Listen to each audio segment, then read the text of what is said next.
right, so we can see that these two, what shape is this called? 5 sides? A pentagon. That these two pentagons are the same shape, but they're not the same size. One is larger than the other one. But you could make this one. Actually, change. Because when I did it, I drug from a different side. So let's eat that, do that. Oh, see, I can make things. Does that look good now? Good? Okay. Now then those two would be the same size. Okay? So they would also be considered similar.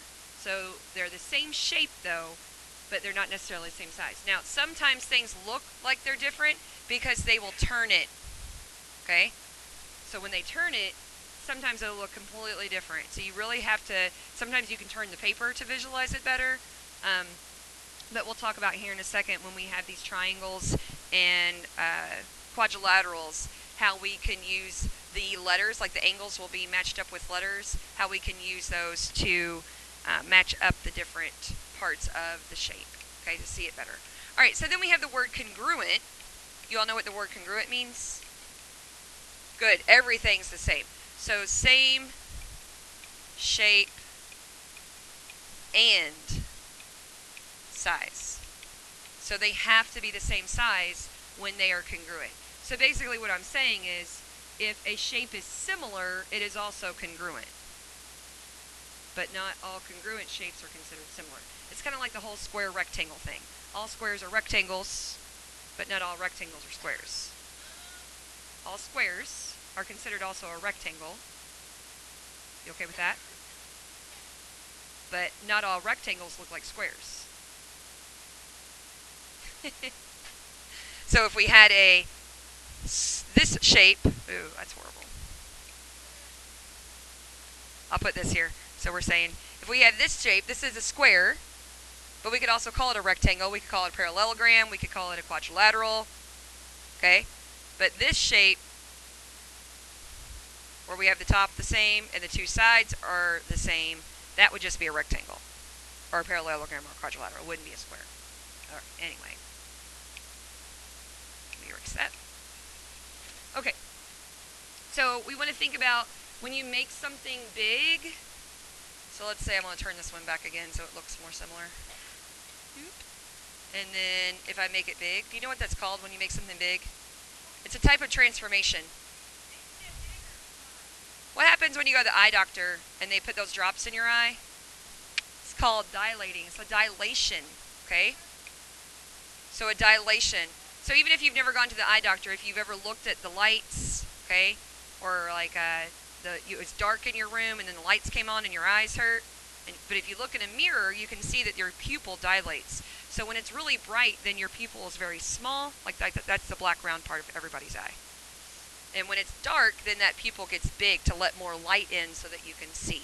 Okay? And animals' eyes are the same way. So if you have a dog or a cat, a lot of times cat eyes are usually the easier one to see. If your cat's laying in the sun, then it'll just be a little slit of their pupil.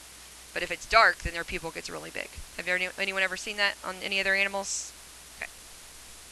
So again, that's called a dilation. Dilation, it's a type of transformation. What happens, what's that transformation called when you turn it? Rotation. Just like the earth rotates, shapes can rotate. Okay, and that's another type of transformation. Do you remember what it's called when you just move the shape? Sliding it. What's that called? Official name, sliding it. It has an SL in it. It's also what happens like if you take English and you put it into Spanish, you are translate.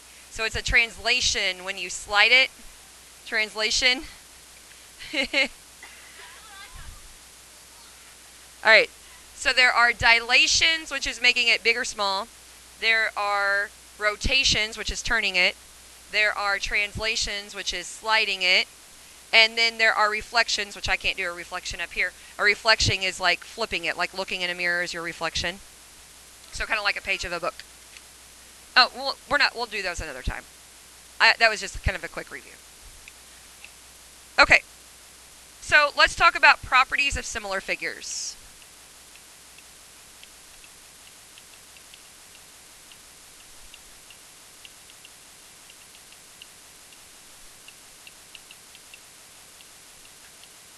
Properties of similar figures. So the angles in similar figures, whether the similar figures have the same size or not, the angles have the same measurement. So corresponding angles, those are the angles that like match up with each other in each shape. Corresponding angles have same measurement, the same angle measurement.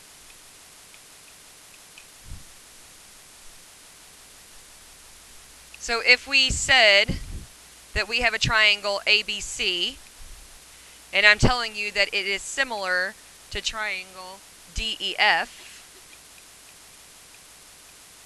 now without even looking at a picture, I know that A and D match up.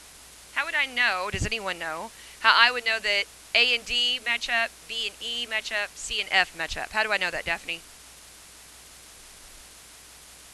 The same spot where?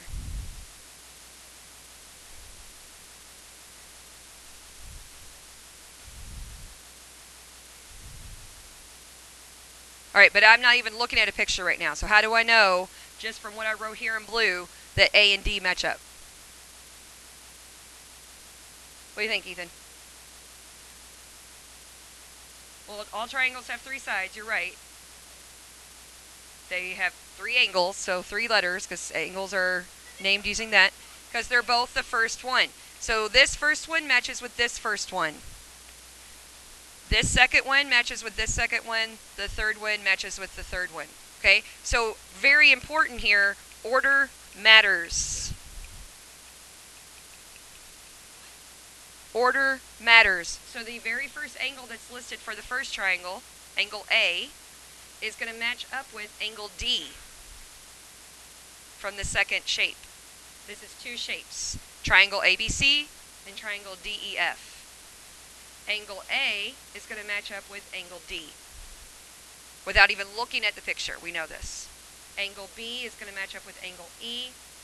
Angle C is going to match up with angle F. And how this is helpful, if they rotate the shape, sometimes it's really hard to match up what corresponds with each other, what matches up with each other, okay? So if we look at this right here, then we can quickly do it, all right? And the way that you would write that, and it's important that we understand the different symbols that are used, is you would write angle A, and again, they're the exact same measurement. So I'm using the symbol for congruent, which is an equal sign with a similar sign over it. Again, the sign for congruent is an equal sign with a similar symbol over it. Angle A is congruent to angle D. And angle B is congruent to angle E. Angle C is congruent to angle F.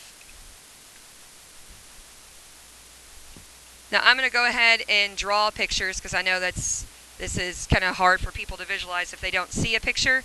So what I'm going to do is I'm going to draw two right triangles, one of them smaller and one of them larger. My smaller one is going to be my ABC. And then I'm going to make a larger one. I'm not going to rotate it or anything. And this will be my DEF.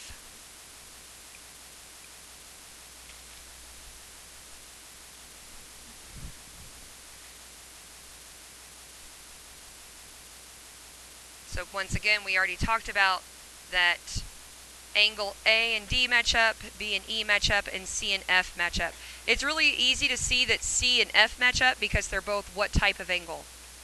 Right angles. So sometimes they'll show you to be able to show you that they match up. They'll put like one arc on A, and then they'll go over here and put one arc on D. And that's how you can tell that A and D go together. For B, they'll put two arcs. So for E, they'll put two arcs. And again, showing that those are the the angles that match up, that correspond with each other. Okay? All right, so any questions about corresponding angles, how they would match up?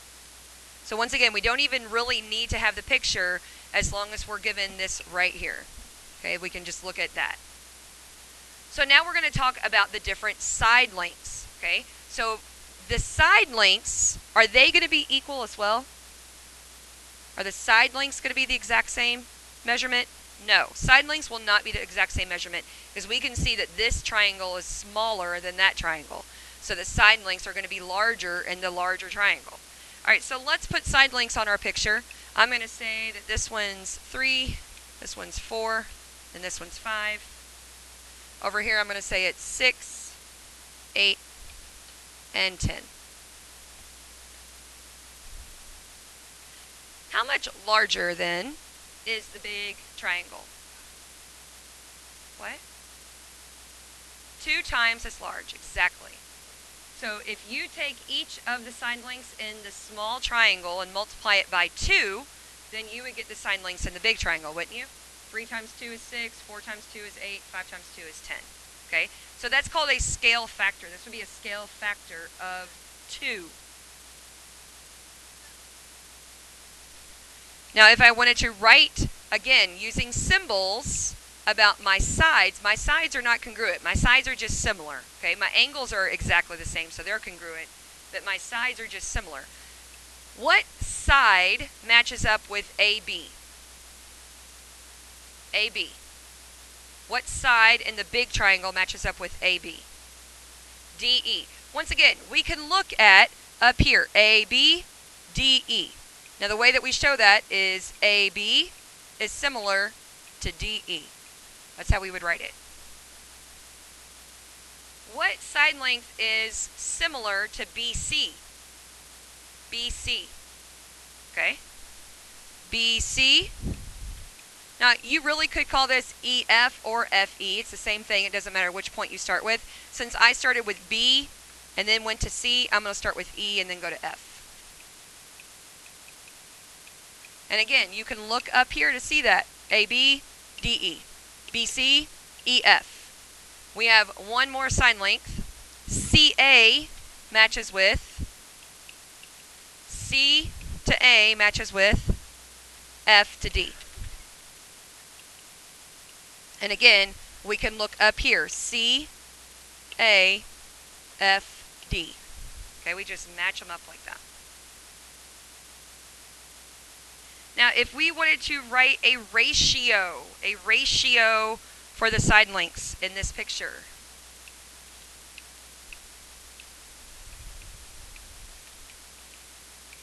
Okay, I'm going to call this triangle number 1 and triangle number 2. It's important that we keep triangle 1 on top, we keep triangle 2 on bottom. Okay, we don't want to mix and match them. So AB, how long is AB? 5. AB matches with DE. How long is DE? 10. So there is a ratio. Let's do BC. BC is how long? BC is how long? 3. EF is how long? 6. There's another ratio, and they're equal to each other. And then CA is how long? 4. And FD is 8.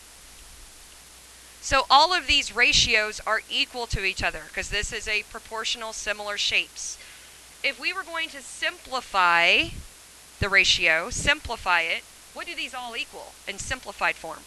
1/2. Now we want to write ratios as fractions. We don't write them as decimals. Correct, Josh? Thank you. So just how Sophie said that the big shape is twice as large as the little shape, we could say that the little shape is half the size of the big shape. So there's where that half comes in. Okay? All right. Now, let's find some missing sides. All right, what I'd like for us to do here is I would like for us to come up with that ratio like we did in the last problem. Okay, if it's there at the very end where we're writing those fractions. So let's go ahead and again, we're going to match up the sides You can either look at the pictures or you can look at just these letters, the way that they're written. AB matches up with JK. I'm not joking. How long is AB? 8. How long is JK? 12. So there's a ratio right there. And honestly, we really don't have to do any more than write one ratio since all of the sides are listed.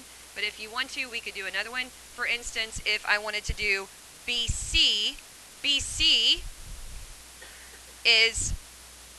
corresponds with what? KL. So again, look at how it's written here, and it makes it super easy then when you look up there. That BC corresponds to KL. BC is how long?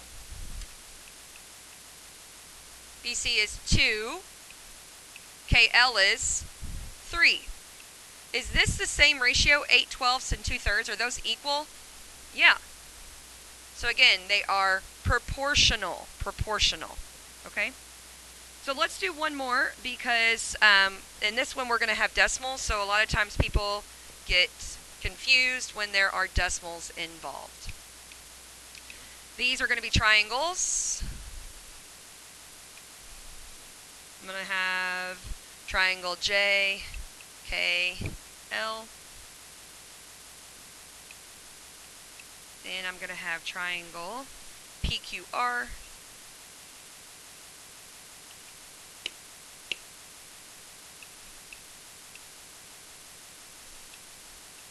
And again, I'm not going to rotate them just to make life a little bit easier.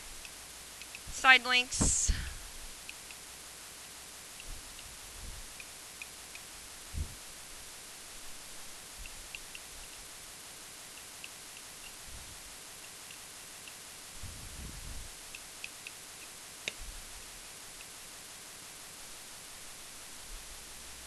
Okay, so there's the side lengths of our triangles, which they're all decimals, so it's going to make it a little bit more difficult. Triangle JKL is similar to triangle PQR. Again, order matters. So when I look at all these decimal numbers, there's one decimal number that is more difficult than the other decimal number. That's that 1.525, correct? So let's not use that one. So I'm not going to use PQ, meaning I'm not going to use JK because PQ and JK go together. So let's use the 5.6, the JL. Okay? So the JL, what does JL match with? PR. How long is PR? Good. So JL is 5.6 and PR is 1.4.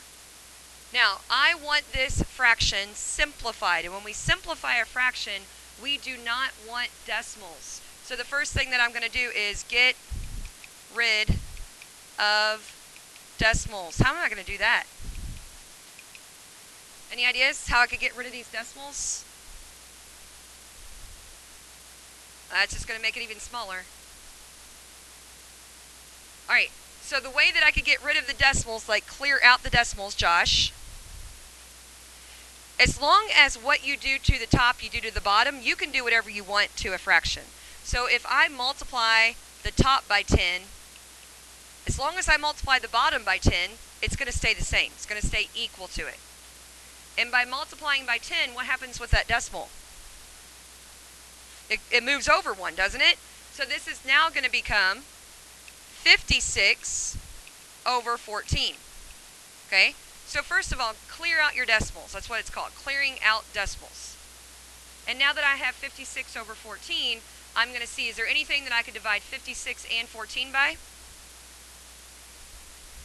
7. Oh, I could use 14 also. Yeah. So I could have used 14. Should you just write it as 4? No, remember you are writing a ratio.